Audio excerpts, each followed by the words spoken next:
أعوذ بالله السميع العليم من الشيطان الرجيم بسم الله الرحمن الرحيم بسم الله الرحمن الرحيم والصلاة والسلام على رسول الله وعلى آله وأصحابه ومن تبعهم إحسان إلى يوم الدين. All praises and thanks to Almighty Allah subhanahu wa ta'ala, the cherisher and the sustainer of the world. May the peace and blessing of Allah be upon the seal of messengership, Muhammad ibn Abdullah, his household, his companions, and all those who follow in their footsteps till the day of judgment. We thank Allah subhanahu wa ta'ala who has preserved the lives of you and I up until this moment. I couldn't be thankful enough. It is a great ni'mah, it is a great blessing that we are still alive up until now. So today is Wednesday, the 26th of August, 2020, corresponding to the 7th now of Muharram, 1442 AH. We thank Allah that has made it possible for you and I to be here tonight, or whatever time you are, wherever you are, any part of the world. But we are here now is the night time. So we thank Allah that for making it possible for you and I to still be alive, hale and hearty. Alhamdulillah Rabbil Alameen. So we are bringing you this program. It's a brand new program. It was meant to be broadcast last Wednesday, but due to unforeseen circumstances, it was not possible. But we thank Allah that has made it possible for us to bring you this program tonight. The title of the program is the historical event in the Muslim world. So briefly, I will just try to explain the rationale behind this program. The reason why we are having this program is just to give us some historical facts that, had great impact on the Muslim world. The historical events, the historical occurrences, the historical incidences that had significant and major impacts of the socio-political economic structure of the Muslim world. So what we want to do tonight, bi'idhnillahi ta'ala, is just to look at the most important country in the Muslim world, Saudi Arabia, to look at how that country, how it was formed, what led to its formation. So this is one we just want to take us through, bi'idhnillahi ta'ala, in today's program. So to start off, the country known as Saudi Arabia today is a country that, as we all know, is in the Middle Eastern, in the Gulf state. It's part of the Gulf state. The Gulf region is in the Gulf region in the Middle East, and if you look at it geographically, it's in the Asia. So that country, before it became Saudi Arabia, as is known today, it used to be two different regions, two different provinces. Mainly, you have the Hijaz and we have the Najdi. The Hijaz as a region comprises mainly of about 4 key cities. It is the most important region of the entire country, Hijaz. It comprises of Mecca, Medina, Ta'if, and Jeddah. Mecca and Medina are the most important, that are the two prominent and most important cities in Hijaz. In Mecca, as we all know, you have the Kaaba there in the Mecca, and we have the Masjid al-Nabawi. You have the Masjid al-Ram in Mecca, and you have the Masjid al-Nabawi in Medina. So it's so significant for the entire Muslim world. So Hijaz, as a region, historically was controlled by different powers, going back to the time of when the Muslim was telling in Iraq, when the headquarters of the Muslim world was in Iraq, in Babylon. Then Hijaz was used to be under the control of the government in Baghdad. Hijaz used to be under the influence of the government of Baghdad. It was later taken over by the Egyptians. The Egyptians took over Hijaz for a long time.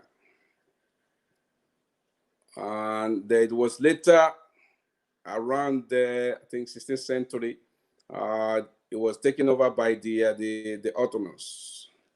The Ottomans took over Hijaz, and it was under their control until around mid-18th centuries, when a very religious, very pious man known as Muhammad ibn Abdul Wahhab realized that there was a need to bring the people back to the right path and revive Islam and revive the Sunnah of Rasulullah because before the mid-18th century, in the other region, which is Najdi, that part of that country was characterized with political divide, and there was political rivalry.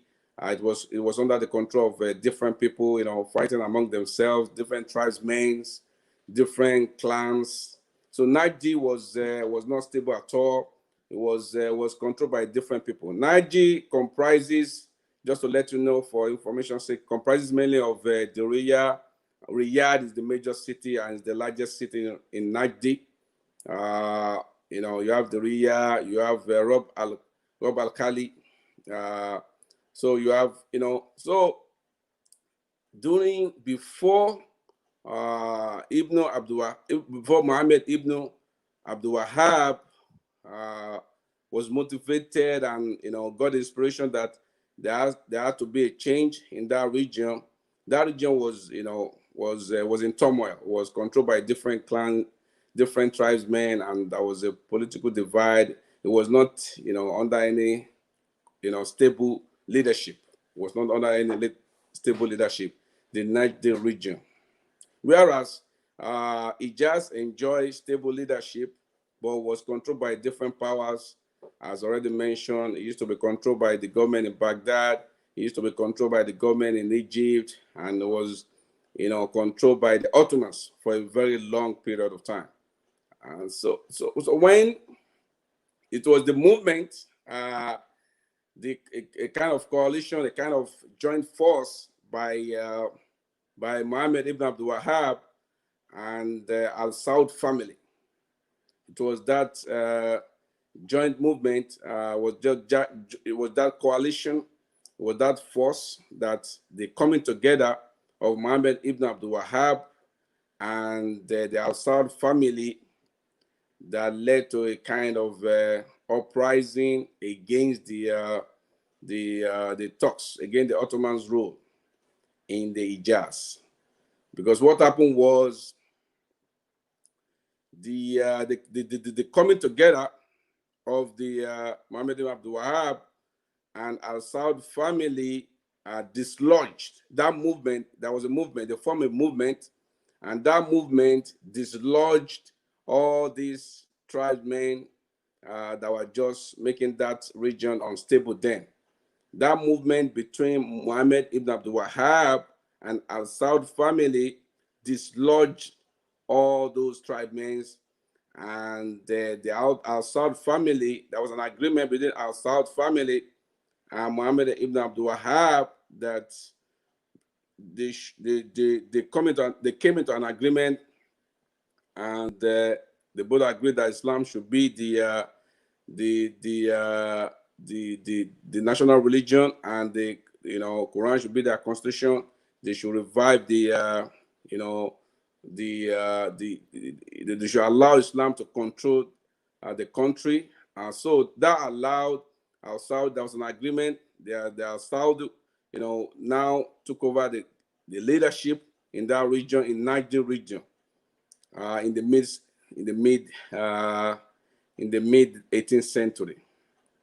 So they took over. Our Saud family, they took over that part of the country. Then that part of that peninsula, Arabian Peninsula, the Najdi, the Al Saud family took over that part, the Najdi region, which comprises of Riyadh, as already mentioned, Diriyah. So Diriyah was made the capital, the provincial capital in the mid-century, in the mid-18th century. In the mid-18th century, they made the Diriyah to be the capital, the provincial capital of the Najdi. So that was not enough for that movement between Al Saud family and Muhammad ibn Abdul Wahab. They want to continue to expand, to take over the entire peninsula. So they decided that they're going to continue. So in the early 19th century, they enter Hijaz, which comprises of Mecca, Medina. They enter Hijaz, which was under the control of the Ottomans then. So the Ottomans were not happy with this expansionist policy. The Ottomans, the Turks, they were not happy with the expansionist policy of the movement. This movement, the movement that was seeking to take over the entire, the entire Arabian Peninsula, which we know as Saudi Arabia today. The Ottomans were not happy with that movement. This movement, was a force between, was a joint force between the Muhammad ibn Abdul Wahab and the Al Saud family. So the Ottomans were not happy. So they drove them back. They drove them back, and they took over Diriyah. The Ottomans, they took over the Diriyah, which is in Najdi. They were not happy that that movement that movement to take over that country, the force that wanted to change the political landscape then, which were, between which was formed by Muhammad Abdul Wahab and the Al Saud family, they were not happy with their expansion policy. So they drove them back, and they took control of that provincial capital in Najdi, which was the Riyah. But the movement, reinforced. The movement reinforced, and later came and took over, and came back at the Ottomans. So the movement reinforced, and they took back Hijaz. They took back Hijaz from the Ottomans. So that happened around 1824 in the 19th century. They were able to take over Hijaz. That movement, between Muhammad ibn Abdul Wahab and Al Saud family. So since 1824, Al Saud family became, the overall leader, overall ruler. They took over the rulership of both Hijaz and the Najdi since 1824. So what happened after that? There was a brief, there was a brief taking over of that, of Hijaz by Al Rashid dynasty. There was a brief taking over of Al Hijaz by Al Rashid dynasty. They took over at the turn of the 20th century, like at the beginning of 20th century, around 1900, just before the First World War. Al Rashid, they took over, Ijaz. That was a brief, just for a brief period. And later, the Al-Saud family, they fought back and they took it back from them again. So since then, since 1824, that region has been under the control of the Al-Saud family. So to cut the long story short, they were able to unify because they were worried that Ijaz was still not that stable, that they need to really make sure that they were in total control of Ijaz, because they want to unify both the dual kingdom, both kingdom. Because for years before 1824, Ijaz has been under the control of different powers. As already mentioned earlier on, it used to be under the control of Baghdad, it used to be under the control of the Egyptian, and it was under the control of Ottomans for centuries. So for years, for hundreds of years. So it was under their control of the Ottomans for centuries. Ijaz, Mecca, Medina. So we need to know this. Mecca, Medina used to be under the control of the Ottomans for hundreds of years before Muhammad ibn Abdul Wahhab and the Al-Saud family. That movement was able to dislodge them. It used to be under the control, and it was the historian. They said that it is said that they got help from the West as well. But this is not the purpose of why we want to say this. There's a lot of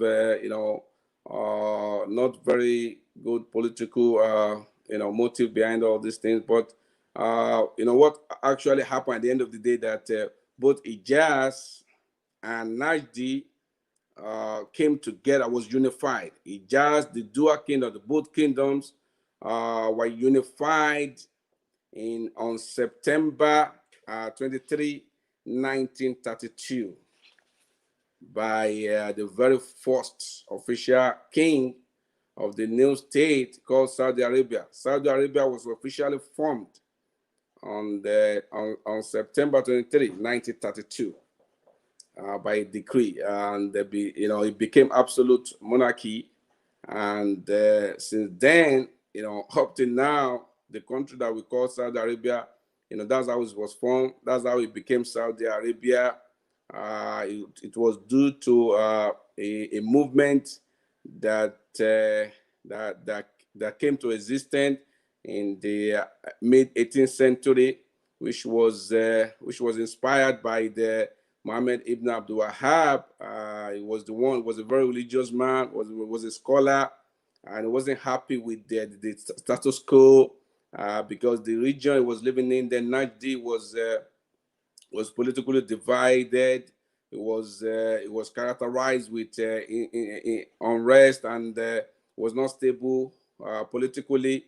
So Muhammad ibn Abdul Wahhab wasn't happy, wasn't satisfied. So he wanted people to go back to true Islam. He want the region, he want that part of the world, to go back. This is where Prophet Muhammad was born. So he wanted to go back to the basis. He want that region to go back to the basis and go back to the true Islam. So that's why he entered into a kind of coalition with Al-Saud family, and they were successful. And like I said, some historians say that they got help from the British, and so that's how they were able to dislodge and expel the Turks, the Ottomans, from that region, from Hijaz. Since then, Hijaz, Najdi, both provinces have been under the control of Al Saud family since up to now that I'm talking. I'm now broadcasting this program. It has been under the control of Al Saud family. It was inspired by a religious motive. It was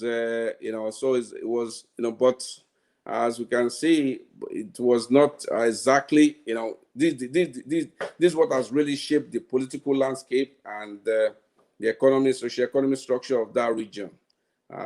Since then, since its formation, Saudi Arabia in September 2023, 1932, has enjoyed international recognition, and is well, is well connected internationally, and it was so lucky at the beginning of I think late 19th century when it discovered oil, and it become it became that country became a country to reckon with all over the world.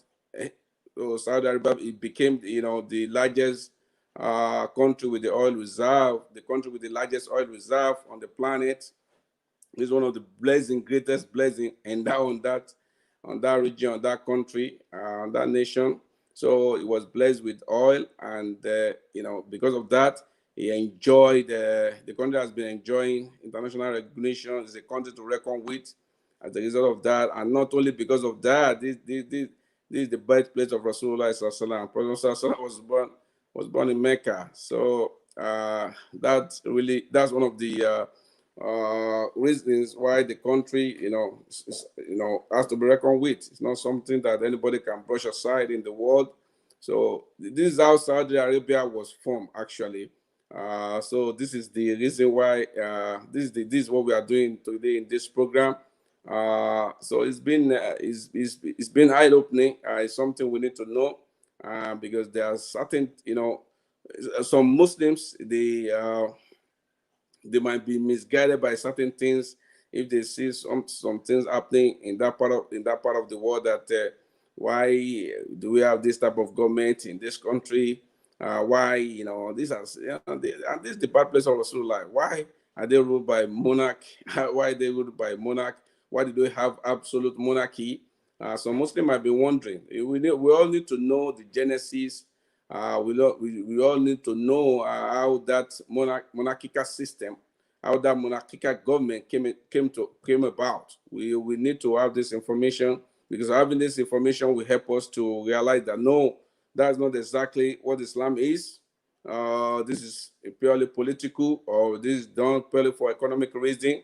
So we need to have this information. So this is why we are doing this program. This is what, inshallah, we'll be doing in this program. We'll be bringing a historical event that alter the socio-economic political landscape of that region, that all important region of the world. The Middle East is all the monotheistic religion of the world. Their birthplace, the birthplace of all of them is Middle East. All the three monotheistic religion: Islam, Judaism, Christianity. Their birthplace is Middle East. Their birthplace is Middle East. So we need to have information of what really changed the landscape, the socio-economic and political landscape of that part of the world. So this is the first one we are doing today, Alhamdulillah. So Saudi Arabia became Saudi Arabia as a result of a movement that sought to bring the country back to the true Islam, to the pristine Islam. This movement was led by a scholar known as Muhammad Ibn Abdul Wahab. He entered into a kind of agreement with the Al-Saud family, and that's how they completely altered the political and socio-economic structure of that part of the world, of that country, of the Arabian Peninsula. It was through that movement that brought about the country we know today as the Saudi Arabia. They were able to dislodge the Ottomans from Hijaz, which is Mecca, Medina, Taif. They were able to dislodge them, because for centuries it used to be under the Ottoman. So this is it. This is where, inshallah, I'm going to bring this episode of this new program. This is where I'm going to bring it to close. The historical event in the Muslim world. So the topic we just treated today is just a formation of Saudi Arabia. So I hope you've been able to enjoy it. I hope you have been able to pass information that you find interesting. I've been able to pass it to you tonight. So please stay tuned to our channel. Inshallah, we plan to be bringing you more programs. Inshallah, you'll be well informed of a new program before we start. Inshallah. So for next Friday is our next broadcast. Friday reminder at 9:15. Inshallah. Friday reminder at 9:15 p.m. It's going to be the virtues of Muharram. We'll be looking at the virtues of Muharram. Just to remind us. So we'll be going through that, inshallah, just on Friday at 9:15 p.m. Bidnillahi ta'ala. So just to use the opportunity again to thank all our subscribers who have subscribed to our YouTube channel, and to ask those who haven't subscribed to please subscribe to our channel, to like our Facebook page, and if you want to support us in any way, just get across to us. Our contact details are scrolling at the bottom of your screen there. You have my WhatsApp contact number there. You have the email, truthprevails@gmail.com. We would like to have your feedback. We would like to have your suggestion, your comments. Let's have them. You can comment. You can let us know what you think of what we are doing. We like to have your feedback. It's very, very important. So inshallah, we hope you've enjoyed today's program, and like I already said, so we like to have your comments. We like to have your feedback. So inshallah, we hope to continue. May Allah subhanahu wa ta'ala strengthen us. We hope to continue on Friday at 9:15 with our Friday reminder. So inshallah, we'll be able to share our screen. Sorry, we are unable to share our screen tonight. It was due to a technical fault, but inshallah, that will be fixed by the grace of Allah before Friday. We'll be able to share screen with you again. We'll be able to share our screen. It was due to a technical fault that we are unable to do that tonight. So inshallah, that will be fixed before Friday. So we are bringing this talk to a close here. I hope you continue to stay tuned to Truth Prevail. I hope you continue to support us. I hope you continue to be with us. May Allah subhanahu wa ta'ala be with every one of us. May Allah subhanahu wa ta'ala protect us. May Allah subhanahu wa ta'ala be with our respective families. May Allah subhanahu wa ta'ala make our faith firm in this part of velocity. May Allah strengthen our iman. May Allah subhanahu wa ta'ala refresh our iman. May Allah make us to be among people that will be able to revive the sunnah of Rasulullah sallallahu alaihi wasallam. May Allah subhanahu wa ta'ala guide us aright and never lead us astray. Until I come your way again, it's been your brother in the deen, Idris Lemboye. Wassalamu alaikum wa rahmatullahi ta'ala wa barakatuh. Peace.